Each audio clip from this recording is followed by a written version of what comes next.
Hello friends, welcome back to my channel commerce stream by Farooq sir.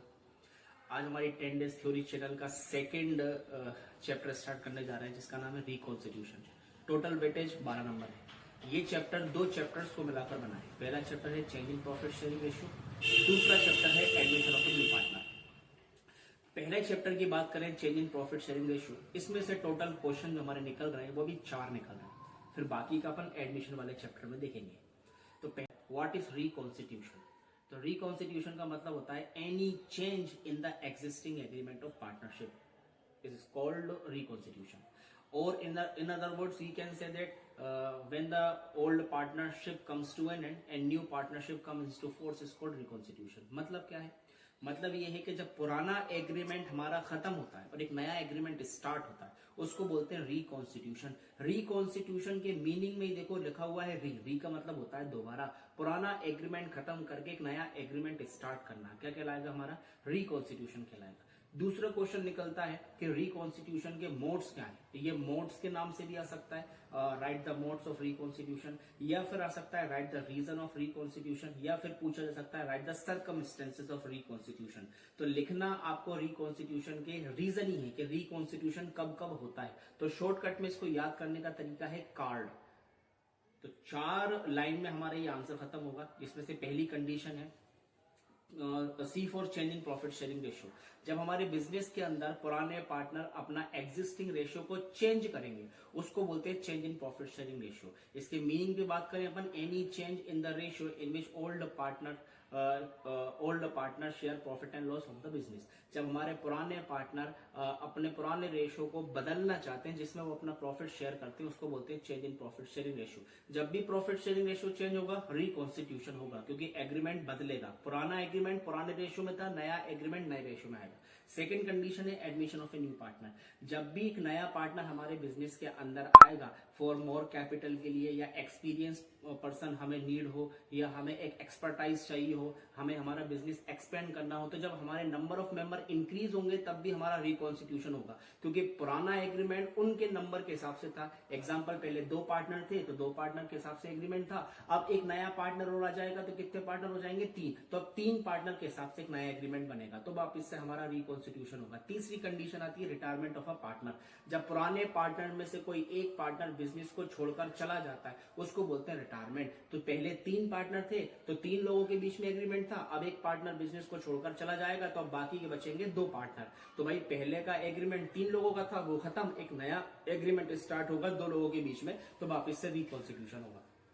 छोटी condition है बिल्कुल same retirement जैसी, death वाली। अगर किसी पार्टनर की डेथ हो जाती है तब भी क्या होगा? रिकॉन्स्टिट्यूशन होगा। तो ये दूसरा क्वेश्चन निकलता है हमारा most, write the reason of reconstitution. तीसरा क्वेश्चन निकलता है write the difference between sacrificing ratio and gaining ratio. इस क्वेश्चन में से अकेला मीनिंग में 2 नंबर से पूछ लिया जाता है। जैसे व्हाट इज सैक्रिफाइसिंग रेशियो? तो sacrificing ratio is the ratio in which old partner sacrifice their share या give up their share in favour of new partner या अदर पार्टनर। जब पुराने पार्टनर किसी दूसरे पार्टनर के लिए, चाहे वो नया हो चाहे वो ओल्ड पार्टनर हो, उसके लिए अपना शेयर सैक्रिफाइस करते हैं उसको बोलते हैं सैक्रिफाइसिंग रेशियो। ऐसे ही गेनिंग रेशियो क्या होता है? What is gaining ratio? तो भाई मीनिंग है gaining ratio is the ratio in which old partner gain from other partner. जब किसी दूसरे पार्टनर की वजह से किसी ओल्ड पार्टनर को फायदा होगा तो वो कहलाएगा गेनिंग रेशियो। दूसरा डिफरेंस निकलता है यहां से मीनिंग के बाद कि सैक्रिफाइसिंग रेशियो कब कैलकुलेट किया जाता है, व्हेन इट इज कैलकुलेटेड या व्हेन इज इट कैलकुलेटेड। तो सैक्रिफाइसिंग रेशियो कब कैलकुलेट किया जाएगा? At the time of admission of a new partner, जब हमारा बिजनेस में एक नया पार्टनर एडमिट होगा। गेनिंग रेशियो कब कैलकुलेट किया जाता है? जब हमारा बिजनेस से कोई पार्टनर बिजनेस को छोड़कर चला जाएगा, at the time of retirement of a partner. तीसरा डिफरेंस निकलता है how is it calculated, calculate कैसे किया जाता है। तो सैक्रिफाइसिंग रेशियो जो है हमारा कैलकुलेट करने का फॉर्मूला है old ratio minus new ratio, और गेनिंग रेशियो जो है उसको कैलकुलेट करने का फॉर्मूला क्या है? New ratio minus old ratio. चौथा डिफरेंस निकलता है सैक्रिफाइसिंग रेशियो क्यों कैलकुलेट किया जाता है, व्हाई इज इट कैलकुलेटेड। तो सैक्रिफाइसिंग रेशियो कैलकुलेट किया जाता है जब नया पार्टनर बिजनेस में आएगा तो कैपिटल और गुडविल लाता है, तो प्रीमियम फॉर गुडविल को डिस्ट्रीब्यूट करने के लिए यहाँ पर जो पार्टनर ने सैक्रिफाइस किया है वो सैक्रिफाइस की भरपाई करने के लिए गेनिंग रेशियो सैक्रिफाइसिंग रेशियो निकाला जाता है। और गेनिंग रेशियो क्यों निकाला जाता है? जब हमारा कोई पार्टनर बिजनेस को छोड़कर चला जाएगा तो उसको कंपनसेशन देना पड़ेगा, तो कंपनसेशन देने के लिए हमारा गेनिंग रेशियो निकाला जाता है। नेक्स्ट टॉपिक चालू होता है हमारा गुडविल। तो यहाँ से क्वेश्चन निकलता है सबसे पहले डिफाइन गुडविल। गुडविल होता क्या है? तो पहले गुडविल का मतलब समझते हैं। गुडविल मतलब होता है गुड रेपुटेशन या good image of the business. हमारे मार्केट के अंदर हमारे बिजनेस का एक अच्छा नाम, जिसकी वजह से कस्टमर हमारी दुकान पे बार बार आता है और हमारे इसको जिससे प्रॉफिट होता है उसको अपन गुडविल बोलते हैं। तो गुडविल हेल्प करती है हमें ज़्यादा प्रॉफिट अर्न करने में, क्योंकि मार्केट में हमारी अच्छी इमेज होगी, अच्छी रेपुटेशन होगी, तो ज़्यादा कस्टमर हमारी दुकान पे आना बार बार पसंद करेगा, जिसकी बदौलत हम ज़्यादा प्रॉफिट कमा पाएंगे as comparison to normal profit. आगे बढ़ते हैं, फिर नेक्स्ट क्वेश्चन निकलता है write the feature of goodwill. Goodwill के फीचर क्या है? यहीं से आपके ऑब्जेक्टिव भी आएंगे। तो सबसे पहले गुडविल कौन सा असेट होता है? तो goodwill is a intangible asset, ठीक है। उसके बाद goodwill is a fix asset, ये भी एक ऑब्जेक्टिव टाइप क्वेश्चन है। ट्रू फॉल्स निकलेगा goodwill is a saleable asset, तो आंसर आएगा ट्रू। हाँ, गुडविल एक सेलेबल असेट भी होता है। Goodwill help us to earn more profit. Goodwill हमें ज्यादा प्रॉफिट कमाने में मदद करता है। गुडविल पर क्या चार्ज नहीं होता? डेप्रिसिएशन। तो यहाँ से एक और ऑब्जेक्टिव टाइप क्वेश्चन आएगा, उसके कैरेक्टरिस्टिक में से depreciation can't charge on goodwill. और गुडविल की वैल्यू हमेशा फ्लक्चुएट होती है, हमेशा सेम नहीं रहती। The value of goodwill always fluctuate. तो गुडविल में से यहाँ पर दो क्वेश्चन हो चुके हैं, डिफाइन गुडविल और दूसरा है हमारा गुडविल के कैरेक्टरिस्टिक। अच्छा, एक और ऑब्जेक्टिव टाइप क्वेश्चन याद आया, गुडविल में कौन सा स्टैंडर्ड लगेगा? तो गुडविल हमारा इंटेंजिबल असेट होता है, तो इंटेंजिबल असेट में अकाउंटिंग स्टैंडर्ड 26 लगता है।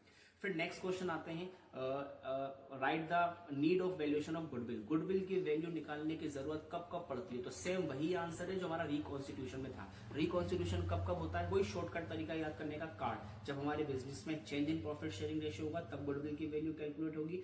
Admission of a new partner, जब नया पार्टनर बिजनेस के अंदर आएगा तब भी हम गुडविल को वैल्यू को कैलकुलेट करेंगे। रिटायरमेंट और डेथ होगा तब भी वैल्यू हमारी गुडविल की जो है वो कैलकुलेट की जाएगी। इस तरीके से गुडविल के 3 क्वेश्चन होते हैं। फिर नेक्स्ट क्वेश्चन निकलता है जो कि इंपॉर्टेंट है और 4 नंबर में कई बार पूछा भी गया है, write the factor affecting goodwill. इसको एक और क्वेश्चन एक और तरीके से आ सकता है, यही right the determinants of goodwill.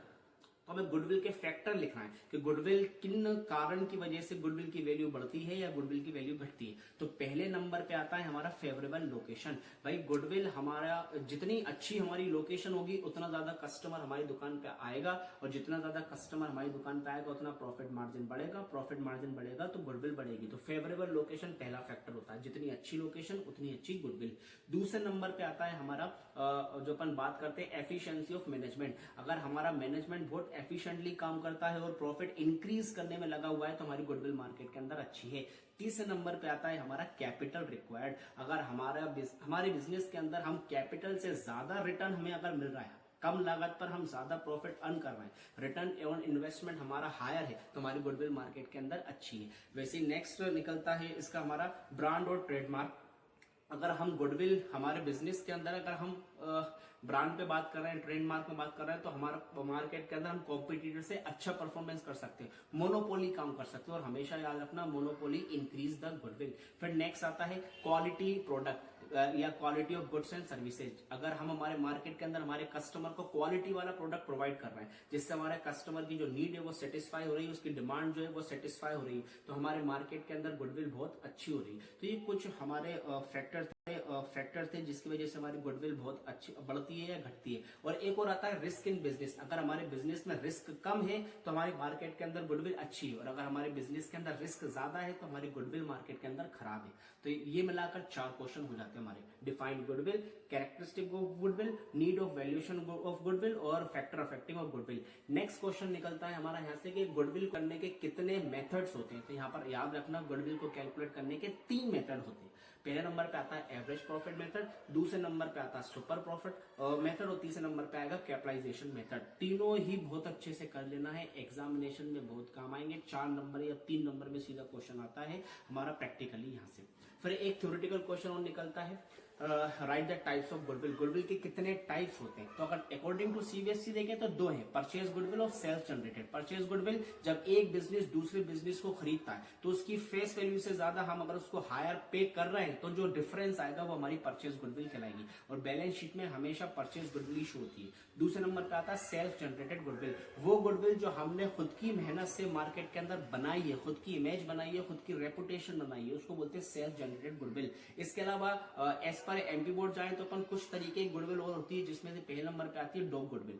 जैसे डॉग का नेचर होता है कि वो अपने मास्टर के साथ बिल्कुल फेथफुल रहता है, बिल्कुल लॉयल रहता है, जहां जहां पर मास्टर जाएगा वहां पर डॉग उसको फॉलो करेगा। वैसे ही ये गुडविल अपने मास्टर से अटैच होती है। तो ये गुडविल अपने बिजनेसमैन के साथ है। बिजनेसमैन जो भी बिजनेस डालेगा उसमें उसकी गुडविल रहेगी और कस्टमर उससे सामान लेना पसंद करेंगे। फिर आता है कैट गुडविल। कैट का नेचर होता है, कैट का जो स्वभाव होता है वो होता है काम एंड पीसफुल, वो शांत रहना पसंद करती है। तो ऐसी गुडविल जो लोकेशन से अटैच होती है, जो ऑर्गेनाइजेशन से अटैच होती है, जो ब्रांड से अटैच होती है, जहां पर कस्टमर उसी ऑर्गेनाइजेशन उसी ब्रांड को लेना पसंद करेंगे, तो इसी को बोलते हैं अपन कैट गुडविल। फिर आता है रेड गुडविल। रेड गुडविल ना तो वो लोकेशन से अटैच होती, ना ऑर्गेनाइजेशन से अटैच होती, ना मास्टर से अटैच होती। जहां पर उसको बेटर डील मिलेगी वो तो वहां पर स्विच हो जाएगी, तो उसको बोलते हैं रेड गुडविल। यहां से निकलते हैं, सबसे पहले आता है what do you mean by admission of a new partner. इसका मतलब होता है incoming of a partner with the consent of all partner into the existing partnership firm. जब एक नया पार्टनर बिजनेस में आता है, बाकी सारे पार्टनर की सलाह मशवरे से या सहमति से उसको अपन admission of a new partner बोलते हैं। उसके बाद दूसरा क्वेश्चन मोस्ट ये निकलता है कि नया पार्टनर बिजनेस में आता क्यों है, या उसको बिजनेस में एडमिट क्यों किया जा रहा है। ऐसी कौन सी जरूरत आई कि नए पार्टनर को बिजनेस में हमें एडमिट करना पड़ा, why the new partner is admitted.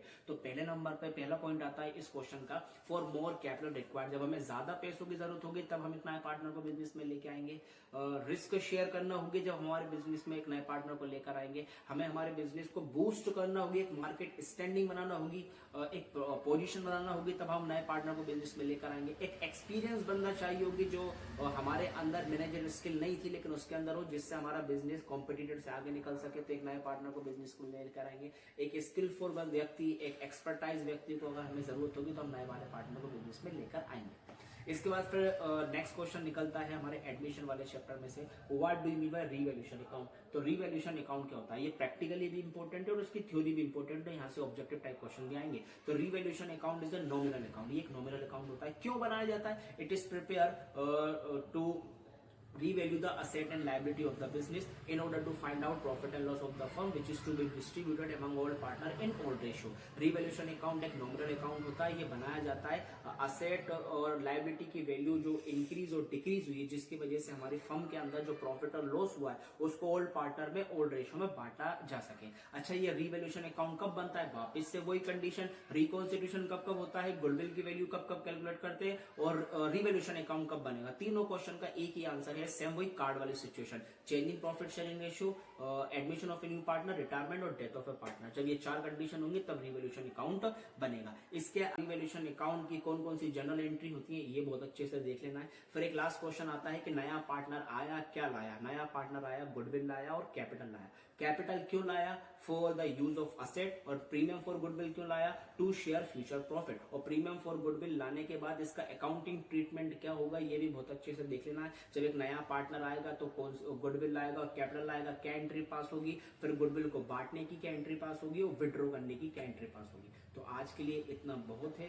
Chapter second में से यही थ्योरेटिकल पोर्शन और यही ऑब्जेक्टिव टाइप क्वेश्चन निकलता है, बहुत अच्छे से इसको कर लेना है। इसके अलावा कुछ भी बाहर नहीं जाएगा। इसके बाद नेक्स्ट वीडियो में हम पढ़ेंगे रिटायरमेंट ऑफ ओल्ड पार्टनर, जो कि 8 नंबर का चैप्टर है हमारे बोर्ड एग्जामिनेशन के रिगार्डिंग। इसी तरीके की वीडियो पाने के लिए हमारे, और इसी तरीके से थ्योरी समझने के लिए, ऑब्जेक्टिव क्लियर करने के लिए हमारे पेज को फॉलो करें, लाइक करें, सब्सक्राइब करें। Commerce stream by Farooq sir.